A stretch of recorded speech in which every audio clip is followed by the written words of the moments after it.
Et le porte-parole du gouvernement, Gabriel Attal, répond à Valérie Pécresse qui a saisi le CSA. Oui, la candidate des LR veut que le temps de parole d'Emmanuel Macron, qui sera durant 2 heures d'ailleurs ce soir sur LCI, soit décompté. Le porte-parole du gouvernement a répliqué qu'a fait Gabriel Attal. Eh bien, il a ressorti les dossiers, les petites archives. Il avait bien préparé son coup.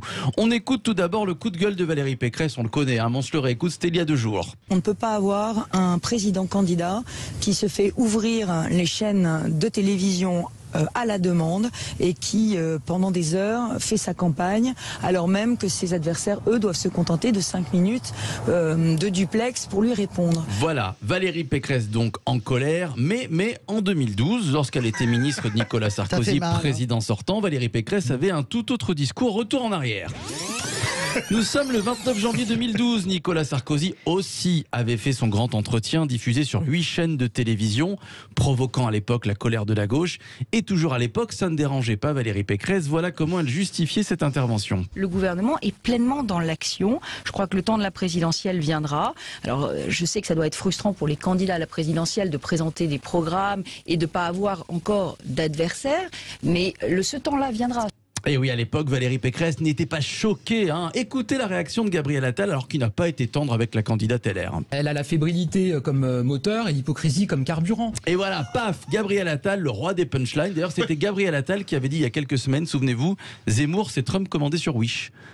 Oui, mais il a de bonnes punchlines, Gabriel Attal. Je trouve ça tout à fait indigent. Je sais très bien que la Vulgate, comment dirais-je, nous explique que Gabriel Attal est un merveilleux porte-parole. Moi, je trouve d'une indigence totale. Et d'ailleurs, il disparaîtra aussi vite. Il ne crée rien sur le plan politique, Gabriel Attal. Il crée des punchlines, il s'est inspiré il est là pour répliquer, hein, c'est son job aussi. Oui, mais je ne suis pas tout à fait d'accord avec vous. Je pense que c'est un job qui est formidable. J'en ai connu beaucoup des porte-paroles de l'intérieur aussi. Je peux vous dire que c'est quelque chose qui comment dirais-je, arrange votre narcissisme, mais politiquement ça vous va pas. Pour revenir à Nicolas Sarkozy, en 2012, son temps de parole avait été décompté. Le CSA va-t-il faire de même avec Emmanuel Macron? Tiens, Philippe Bilger, qu'en pensez-vous? Je l'espère, mais je rejoins Françoise. Gabriel Attal, à mon avis, a du talent tout de même. Mais quand on voit la pauvreté des alternatives qu'il propose, je pense notamment à Clément Beaune, qui ne trouve rien de mieux que dire que Valérie Pécresse c'est un mauvais Macron ou un méchant Ciotti, c'est tout de même affligeant pour le débat politique. Mais ils sont vraiment affligeants, hein, je vous assure qu'il y a... Je pense qui a été simplement... ministre. Bien sûr. J'ai été ministre, et puis les adversaires, je les connais un petit peu, quoi. J'en ai en face de moi, pas tellement politique. Je pense que M. Attal commence à être un peu fébrile.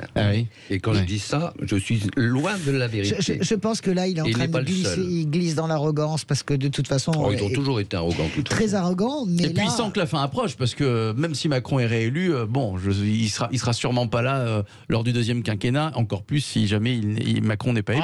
Je crois que il sent qu'il lui reste quelques mois. Si Macron repasse, il sera dedans. Il sera remercié dans le bon sens du terme. Gabriel Attal, vous savez, moi je l'ai connu dans le gouvernement Hollande. Il était conseiller de Marisol Touraine, et je me souviens très bien de Gabriel Attal. Et les gens comme Gabriel Attal passent toujours entre les gouttes, jusqu'au moment où il arrête de pleuvoir.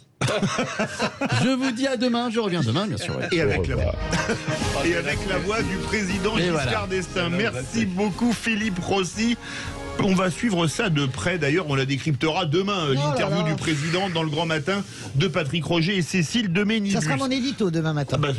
On se demande bien pourquoi.